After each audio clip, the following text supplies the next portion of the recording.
এবং মুহররমের প্রথম থেকে 10 দিনের আলহামদুলিল্লাহ আল্লাহ বলেন ওয়াল ফজরে ওয়া লায়ালিন আশর আমি রব্বুল আলামিন ফজরে শপথ করতেছি অর্থাৎ আশুরা ওয়া লায়ালিন আশর এবং আমি রব্বুল আলামিন 10 রাতের শপথ করছি অর্থাৎ মুহররমের প্রথম তারিখ থেকে 10 তারিখ পর্যন্ত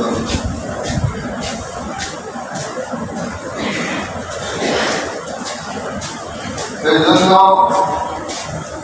হাদিসে পাকের মধ্যেও দেখা যায়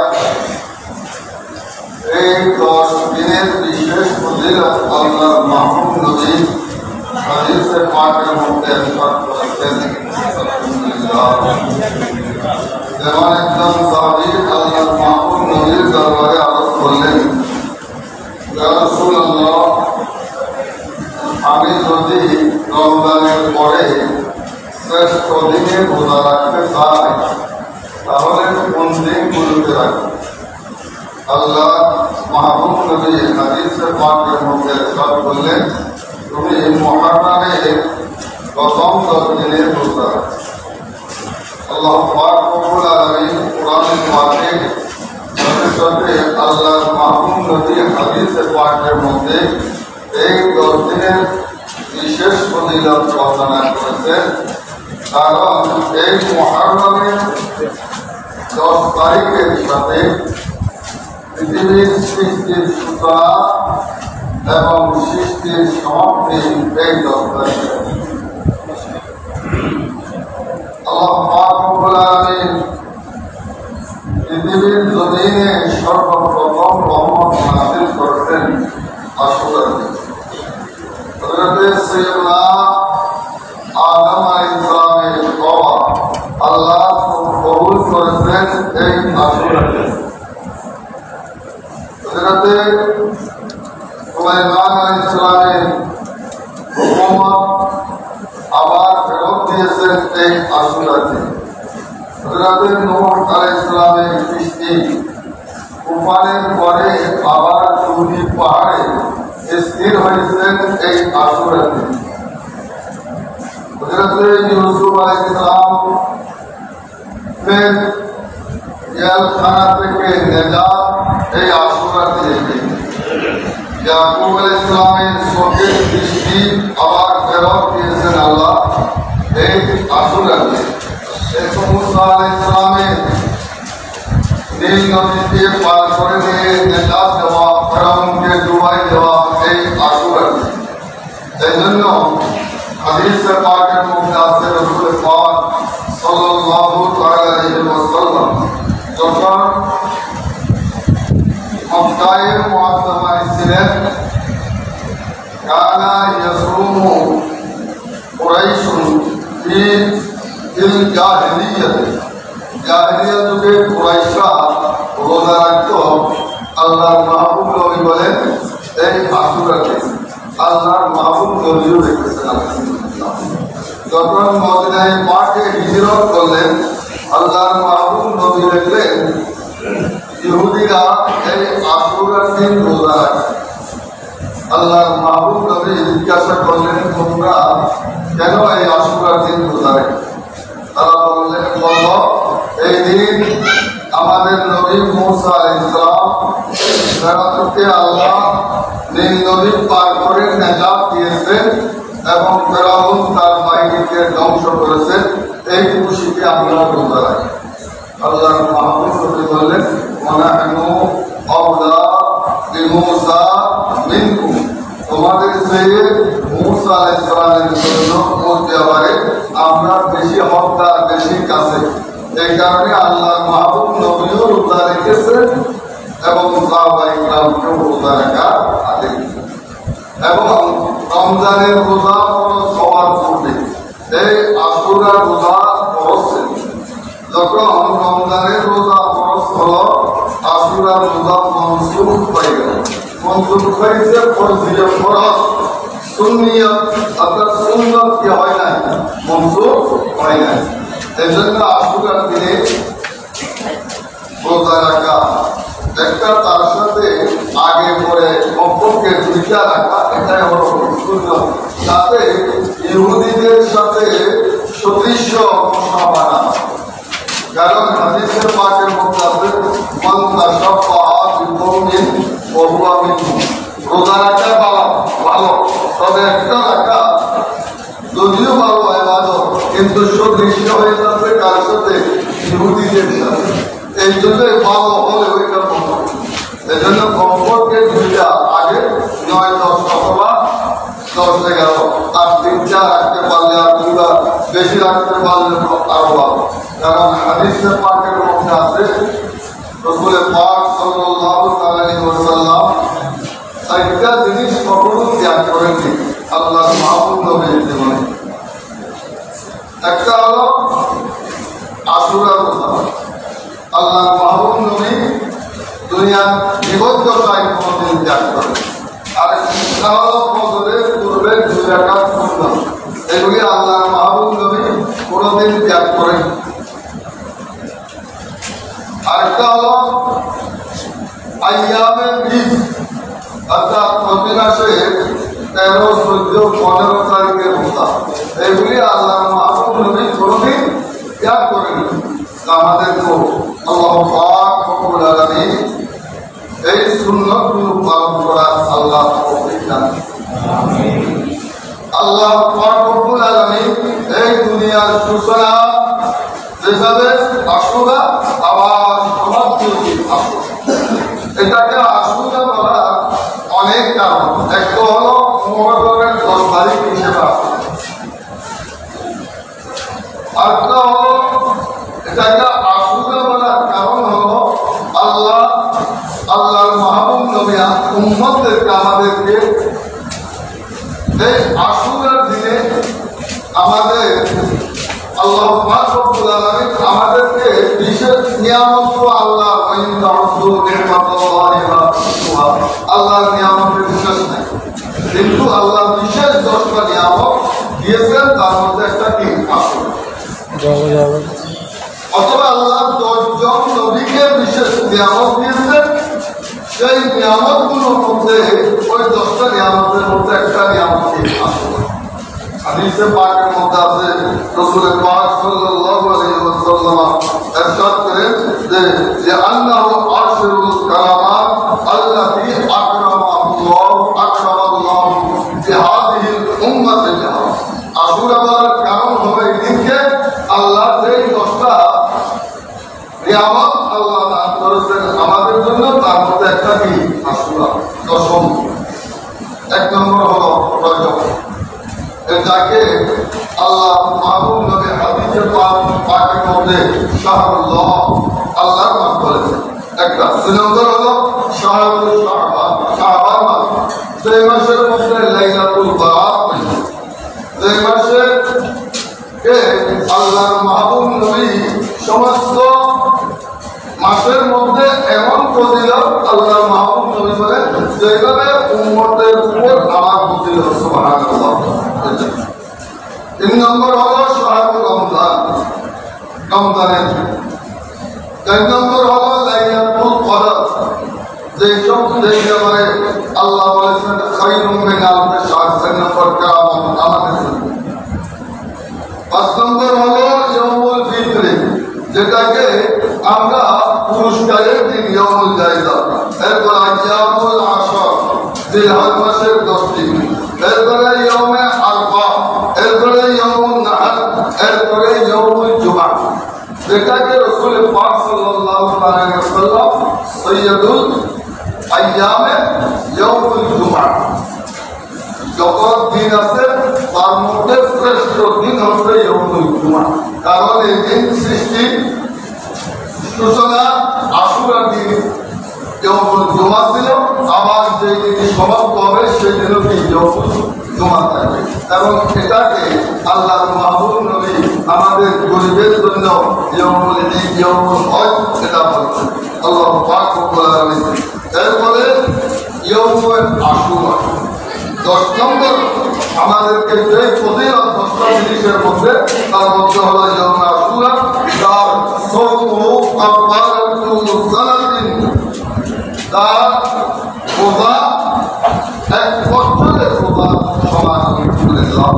অকুল্লু হদ্দিন মিন হাজিল আইয়াম, এবং এই আশুরার প্রথম 10 দিনের এক একটা সময় আল্লাহ সম্মানীয় পুরস্কার সম্মান বানিয়েছেন। জাআলাল্লাহু লিহাযিহিল উম্মাহ, এই মর্যাদাপূর্ণ বানিয়েছেন আমাদের জন্য। তাকফীরাল লিযুনুবিহিম, আমাদের গুনাহ পাপ ক্ষমা করার জন্য। ওয়া তাতহীরাল লিখাতায়াম, আমাদেরকে গুনাহ থেকে পাপ করার গুনাহ থেকে মুক্ত করার জন্য। আল্লাহ পাক রব্বুল আলামিন আজকে প্রায় চলে যাচ্ছে। আগামী বুধবার বিশেষ বুধবার যেমন আশুরা, আল্লাহ পাক রব্বুল আলামিন চলে গেছে। আর কয়েকটা দিন আছে। আল্লাহ আমাদেরকে ইবাদত, বন্দেগী, জিকির, আজকারের মাধ্যমে আল্লাহর দরবারে বিশেষ করে ইস্তেগফারের এত ফজিলত 29 পারা সূরা নূরের মধ্যে আছে। আল্লাহ বলেন ইস্তাগফিরু রাব্বাকুম ইন্নাহু কানা গাফফারা, তোমরা তোমাদের প্রতিপালকের কাছে ক্ষমা চাও। ইন্নাহু কানা গাফফারা, নিশ্চয় আল্লাহ পাক রব্বুল আলামিন বেশি ক্ষমাশীল। এই আয়াতের তাফসীরের মধ্যে আছে হযরত ইমাম হাসান রাদিয়াল্লাহু তাআলা দরবারে এসে বললেন, হুজুর বৃষ্টি হচ্ছে না। তখন হযরত ইমামে আমার শুকিয়ে যাচ্ছে, আমাদের পশু প্রাণীদের কষ্ট পাচ্ছে, আমরা কষ্ট পাচ্ছি। তখন ইমামে হাসান রাদিয়াল্লাহু তাআলা বললেন, তুমি ইস্তেগফার করো। এসে বললেন, হুজুর আমি অনেকদিন হয়েছে বিবাহ শাদী করছি, কোনো আমার ছেলে সন্তান নেই, ও একটু দোয়া করেন। হযরত ইমামে হাসান রাদিয়াল্লাহু তাআলা বললেন, তুমি ইস্তেগফার করো। আরেকজন আসলেন, হুজুর আমি অসুস্থ, আমার অভাব, এভাবে একজন এক সমস্যা নিয়ে আসলেন। হযরত ইমামে হাসান রাদিয়াল্লাহু তাআলা আনহু একটাই ফয়সালা দিয়েছেন যে তুমি কি করো, ইস্তেগফার করো। তখন একজন লোক জিজ্ঞাসা করলেন, হুজুর সমস্যা তো নানান রকমের, ওষুধ কি দিয়েছেন একটা সমাধান।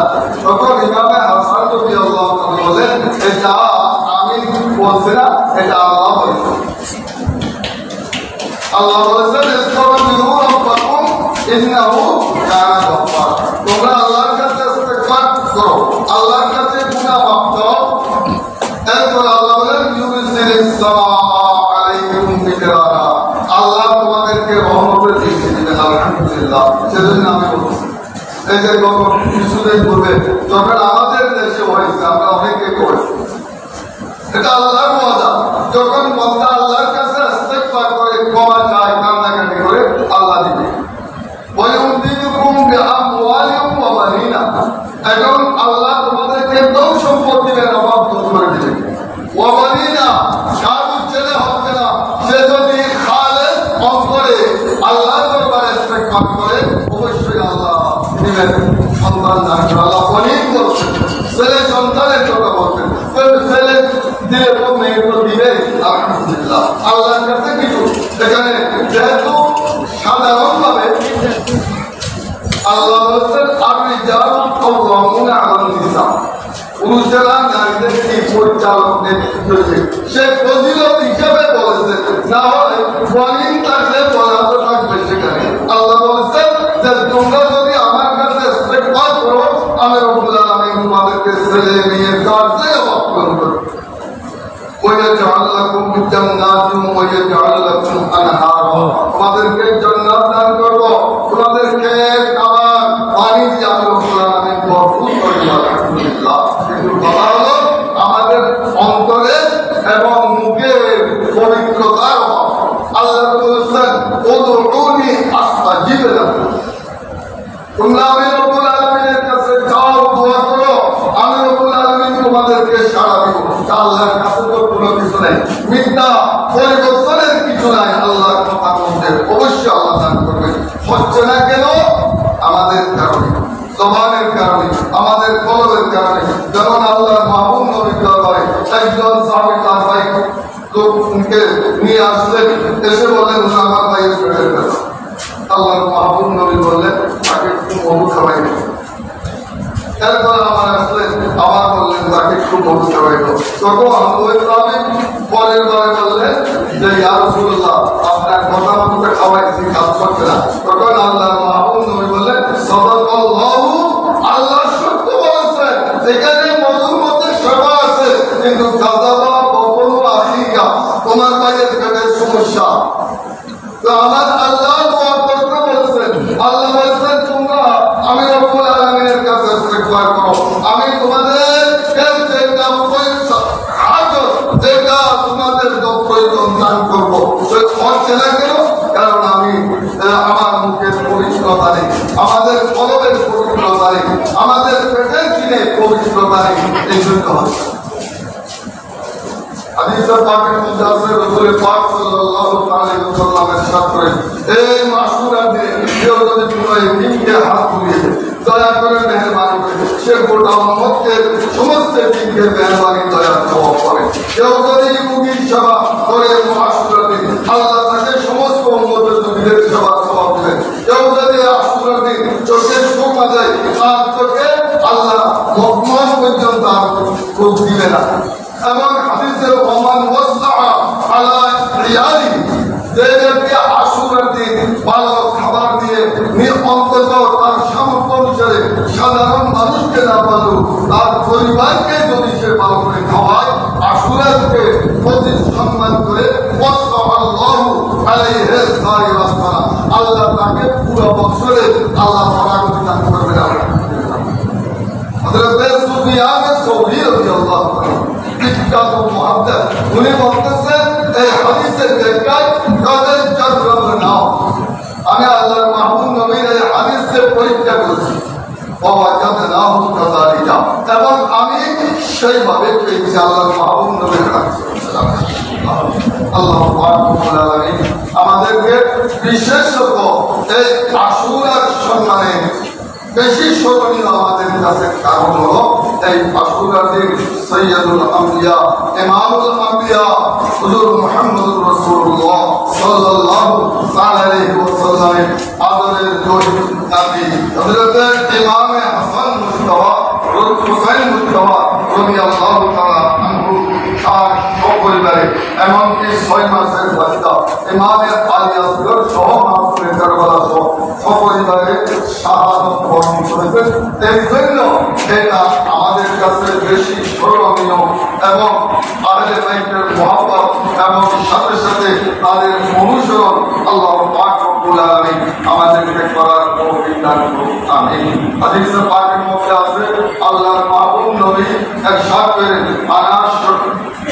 আনা শফিউন ইয়াউমাল কিয়ামাতি আরবা, সাত শ্রেণীর মানুষের জন্য আমি কিয়ামতের ময়দানে সুপারিশ করব। 1 নম্বর আল মুফাররিকুন লিযুররিয়াতি, ওই বান্দারা যারা আমার আহলে বাইত ঔলাদদেরকে তাদের ঔলাদের সন্তান তাদের অন্তরে রাখবে কথায়। আল কাযী লাহুম বিহাওয়াইহিম, যারা তাদের অভাব পূরণ করবে। এরপরে যারা আল মুহিব্বু লাহুম, যারা আমার আহলে বাইতের মহব্বত তাদের অন্তরে রাখবে। 3 নম্বর আমার আহলে বাইতের অভাব দেখতে হবে। এই 4 শ্রেণীর মানুষ তাদের জন্য আমি রাসূল কিয়ামতের ময়দানে সুপারিশ করব। আশুরার দিন আমাদের সামনে আসবে। আল্লাহ পাক রব্বুল আলামিন যে সুন্নতগুলো পালন করা হয়েছে আমাদের তাদের সামর্থ্য যেভাবে হোক আল্লাহ পাক রব্বুল আলামিন এই আমল করার আল্লাহ তৌফিক দান করুন, আমিন। কারণ যদি আমল না থাকে সেই এলমে সে আল্লাহর মাহবুব বলেছেন আল ইলমু বিলা আমালি কাজ সজরে বেলা আমল। জানেন আমল নাই, এটা কিসের মতো? ফলবিহীন বৃক্ষের মতো। যে গাছে ফল নাই সেই গাছ মানুষ রাখে না, এটাকে কেটে লাকড়ি বানিয়ে জ্বালিয়ে ফেলে। আমাদের দেশে একটা লাগলো গাছ আছে ফল নাই, এই গাছের আর কোনো কি নেই, মূল্য নেই। অন্তরে আমরা দাবি করি আমরা আল্লাহর মাহবুব নবীকে মহব্বত, আমরা আহলে বাইতের মহব্বত আহলে বাইত কারবালার ময়দানে আজকে কিয়ামত পর্যন্ত ইমানদার বান্দা তাদেরকে স্মরণ করবে। কেন? শুধু একমাত্র দ্বীনকে সঠিকভাবে প্রতিষ্ঠা করার জন্য দুনিয়ার কোন সব কিছু ত্যাগ করার নাম হল দৌলত, মান, সম্মান, যাত্রা দ্বীনের জন্য সব ত্যাগ করার নাম হল হোসাইনিয়ত। আল্লাহ আমাদেরকে মুখে বলে ভালোবাসা এই প্রকাশ থাকলে আমাদের কাজে কর্মে প্রত্যেকটি ক্ষেত্রে আমাদেরকে তাদের অনুসরণ আল্লাহ করা আল্লাহ তৌফিক দান করুন। আমিন। ওয়া আখিরু দাওয়ানা আলহামদুলিল্লাহি রাব্বিল আলামিন।